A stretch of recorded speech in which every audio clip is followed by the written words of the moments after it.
viewers, நான் உங்களோட Saipriya fashion designer உங்களுக்காக டெய்லரிங் அண்ட் ஃபேஷன் டிசைனிங் சொல்லிக் கொடுக்கறதுக்காக வந்திருக்கேன். இந்த வாரம் நீங்க பார்க்க போற ஃப்ராக் பேரு லோ வேஸ்ட் ஃப்ராக். அதோட டிராயிங் பாருங்க. ஓகே, லோ வேஸ்ட் ஃப்ராக் உண்டான டிராயிங். ஃப்ராக் இது பார்ட்டி ஃப்ராக்காகவும் நீங்க போட்டுக்கலாம். இது வேஸ்ட், இதுக்கப்புறம் ஒரு லோ வேஸ்ட், அதுக்கப்புறம் இதுல வர ஒரு ஃப்ரில். இதுதான் உங்களோட லோ வேஸ்ட் ஃப்ராக்கோட டயக்ராம். இதுக்கு தேவையான மெஷர்மெண்ட்ஸ் நோட் பண்ணிக்கோங்க. முதல்ல இதுக்கு தேவையானது உயரம். இந்த ஃப்ராக்கோட ஸ்பெஷாலிட்டி ரொம்ப ஷார்ட்டாக இருக்கும். ரொம்ப உயரமாகவோ ஃபுல் லென்த்லையோ மெஷர் பண்ணி தைக்கக்கூடாது. ஸோ இதோட லென்த் வந்து கொஞ்சம் ஷார்ட்டாக வச்சுக்கோங்க. நான் இங்கே 20 வைக்கிறேன். அடுத்தது மார்பின் சுற்றளவு 24 வைக்கிறேன். வேஸ்ட் லென்த் 10, இடுப்பின் உயரம் 10, இடுப்பு 20, இடுப்புல இருந்து அந்த சீட் வரைக்கும் 5 இன்ச் ஸ்டாண்டர்ட் மெஷர்மெண்ட். குழந்தைங்களுக்காக 5 இன்ச் எடுங்க. சீட் மெஷர்மெண்ட் 30, தோள்பட்டை 10, கழுத்து 5. ப்ளீஸ் இதை நோட் பண்ணிக்கோங்க.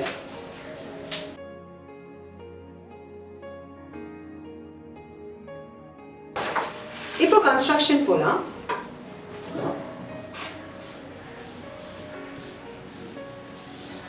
ஃபர்ஸ்ட் கன்ஸ்ட்ரக்ஷன் டிரா பண்ணிக்கோங்க, அதுக்கப்புறம் நம்பர் பண்ணலாம்.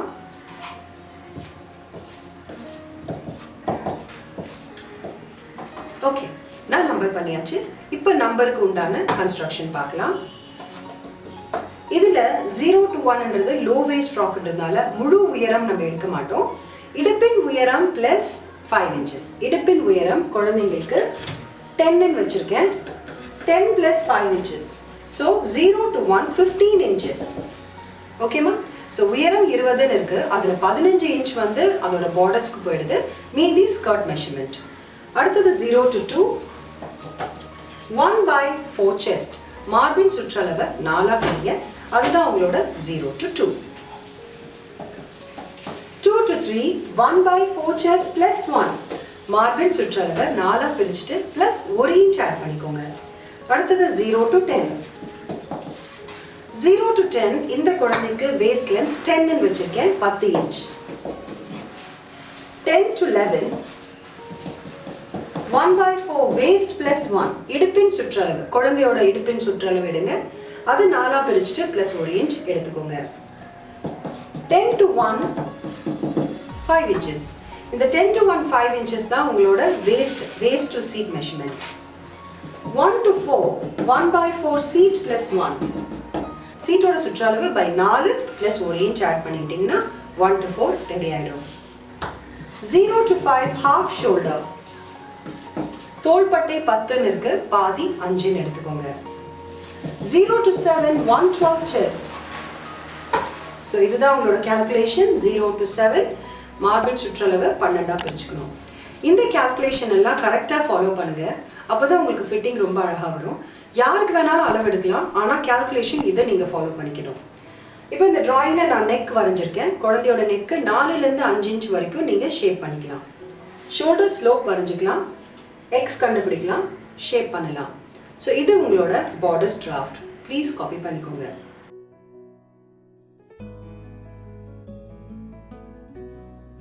இப்போ நீங்கள் பார்க்க போகிறது இந்த ஃப்ராக்கோட ஸ்கர்ட். ஃபர்ஸ்ட் ஒரு பாக்ஸ் வரைஞ்சிக்கலாம், நம்பர் பண்ணிக்கலாம். இப்போ இந்த நம்பருக்கு உண்டான மெஷர்மெண்ட்ஸ் 01 02 03. இந்த மெஷர்மெண்ட் பார்த்தீங்கன்னா ஹாஃப் வேஸ்ட் பிளஸ் 1. இடுப்பின் சுற்றளவில் பாதி எடுத்துட்டு பிளஸ் 1 இன்ச் வச்சுக்கணும். ஆனால் இதோட மடிப்பு பார்த்தீங்கன்னா 4 லேயராக மடிச்சுக்கணும். 4 லேயர்ஸாக மடிக்கணும். அப்போ தான் உங்களுக்கு நிறைய அழகாக ரவுண்டாக இருக்கும். அடுத்தது 1 to 4 2 to 5 3 to 6. மீதி இருக்கிற circle length minus borders length minus 0 to 1. இவ்வளோ நேரம் நீங்கள் 0 to 1 எடுத்தீங்க இல்லையா, அந்த மெஷர்மெண்ட் 15 இருந்துச்சு. ஸோ முழு உயரம் 20 மைனஸ் 15 5 வரும். அந்த 5 தான் உங்களோட மீதி ஸ்கர்ட்டோட உயரம். ப்ளீஸ் இதை காப்பி பண்ணிக்கோங்க.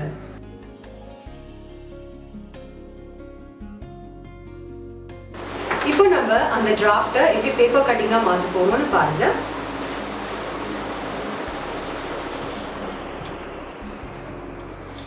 ஸோ நான் உங்களுக்கு கொடுத்த calculationக்கு மார்க்கிங் பண்ணிட்டு இருக்கேன்.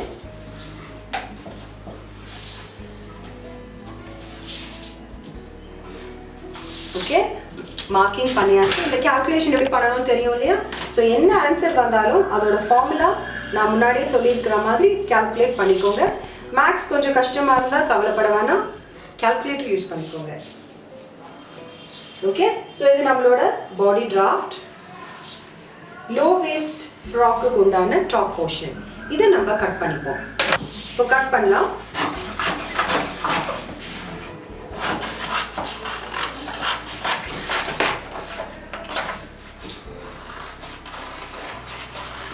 ஓகே, இப்போ நம்ம லோ வேஸ்ட் ஃப்ராக்கோட டாப் போர்ஷன் முடிஞ்சிருச்சு.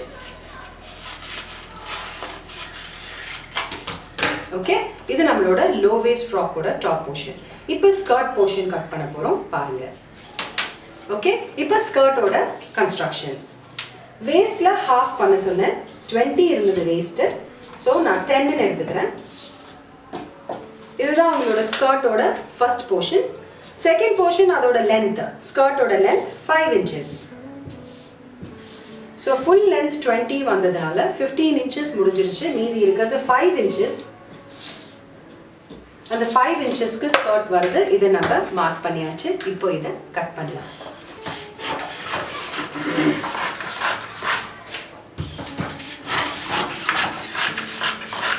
ஸோ ஸ்கர்ட் போர்ஷன் ரெடி ஆயிடுச்சு. இப்படி இருக்கும் கட் பண்ணதுக்கு அப்புறம். இது டாப், இது ஸ்கர்ட் போர்ஷன். இதை நம்ம மெட்டீரியலை வச்சு கட் பண்ணணும். வாங்க பார்க்கலாம். இங்கே நான் மெட்டீரியல் வந்து 2 meters வாங்கியிருக்கேன். குழந்தைங்களுக்குன்றதுனால நல்ல கலர்ஸ், பிங்க், ப்ளூ, க்ரீன் அப்படின்னு குழந்தைங்களுக்கு இஷ்டமான கலர்ஸில் வாங்குங்க. வாங்கி அதில் தேய்ங்க. இப்போ இந்த மெட்டீரியலை நான் 4ஆக மடிக்க போகிறேன். இப்போ இதில் இன்னொன்று பார்க்கணும், பிரிண்ட் இருக்குது. பிரிண்டில் வந்து இலை வந்து ஆப்போசிட் டைரக்ஷனில் இருக்குது. ஸோ இதில் நமக்கு கட்டிங் ப்ரொசீஜரில் தப்பு எதுவும் வராது. நீங்கள் எப்படி வச்சாலும் அவங்களோட அந்த இலை வந்து ப்ராப்ளம் வராது. இப்போ இந்த கன்ஸ்ட்ரக்ஷன் எடுப்போம். இதை எடுத்து இதுக்கு மேலே வைக்கலாம். துணியை ஃபஸ்ட்டு 4ஆக மடிச்சிக்கலாம். ஸோ ஃபோல்டு சைடு தான் நான் பேப்பர் கட்டிங் வைக்கிறேன். பேப்பர் கட்டிங் இல்லாமல் நீங்கள் மெட்டீரியல் கட்டிங் பண்ணாதீங்க, இல்லைன்னா மெட்டீரியல் ரொம்ப வேஸ்ட் ஆகும். இந்த லோ வேஸ்ட் ஃப்ராக் வந்து ஒரு பார்ட்டி ஃப்ராக். நல்ல சாட்டினில் கூட நீங்கள் தைச்சிக்கலாம். இப்போ எல்லா சைடும் இடம் விடுங்க. டிசி சாக்கில் மார்க் பண்ணுங்க. வரைஞ்சாச்சு. இப்போ நான் இதை கட் பண்ண போகிறேன்.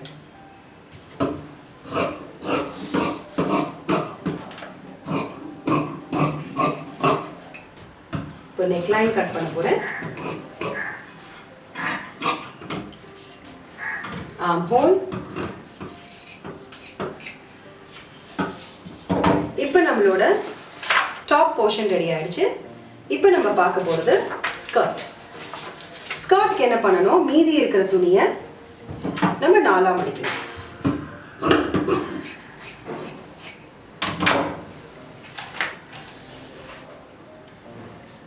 ஓகே, இப்போ மீதி இருக்கிற துணியை 4ஆக மடிச்சாச்சு. இப்போ இந்த பேப்பர் கட்டிங்க இந்த துணி மேலே வைங்க.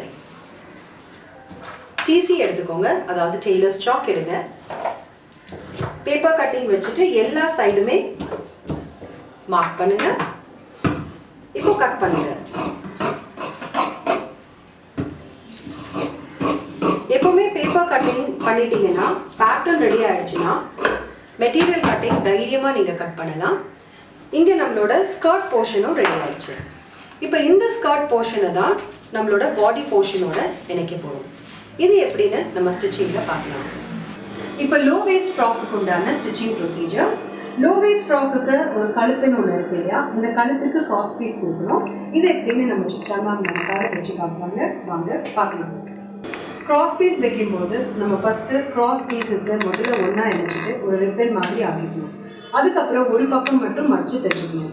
அப்போ தான் உங்களுக்கு நெக்லைனில் வச்சு தைக்கும்போது ஈஸியாக உங்களுக்கு திரும்பும். நெக்லைன் வைக்கும்போது சின்னதாக ஒரு ப்ளீட் கொடுக்கணும். அப்போ தான் நெக்கு வந்து அழகாக இருக்கும், இல்லைன்னா இழுத்து தைச்ச மாதிரி ஆகிடும். ஸோ ப்ளீட்ஸ் இப்போ வந்து குட்டி குழந்தைங்களுக்கு ஃப்ராக்ஸ் தைக்கும்போது 1-2 ப்ளீட்ஸ் வச்சா போதும்.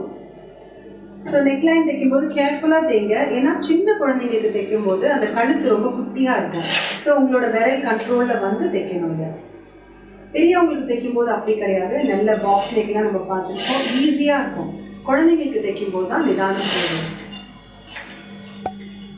Okay, so seam allowance 1/4 inch maintain பண்ணி அழகாக ப்ளீட் கொடுத்து நம்ம சித்ரா மேம் நமக்காக தைக்கிறாங்க. ஓகே, இப்போ நெக்லைன் ஆல்மோஸ்ட் முடிஞ்சிருச்சு. இதுக்கப்புறம் என்ன பண்ணுவாங்க, சின்ன சின்னதாக ஸ்டிச் பண்ணுவாங்க, கட் பண்ணுவாங்க. கட் பண்ணிவிட்டு திருப்பி டாப் ஸ்டிச் கொடுத்து அப்படியே மடிச்சு தைச்சிருவாங்க. இப்போ ஸ்லிட் கொடுத்துட்டு இருக்காங்க. ஸ்லிட் கொடுக்கும்போது கவனம் தேவை, ஏன்னா சிசர்ஸோட நுனியை மட்டும்தான் யூஸ் பண்ணணும். ஃபுல் சிசர்ஸ் நீங்கள் யூஸ் பண்ணிங்கன்னா நம்ம மெட்டீரியலே கட் பண்ணிடுவோம், மறந்து போய். அதனால நீங்கள் அந்த நுனியை மட்டும் யூஸ் பண்ணி ஸ்லிட் பண்ணுங்கள். ஓகே, இப்போ ஸ்லிட் பண்ணியாச்சு. இப்போ டாப் ஸ்டிச் கொடுக்க போகிறாங்க, பாருங்கள்.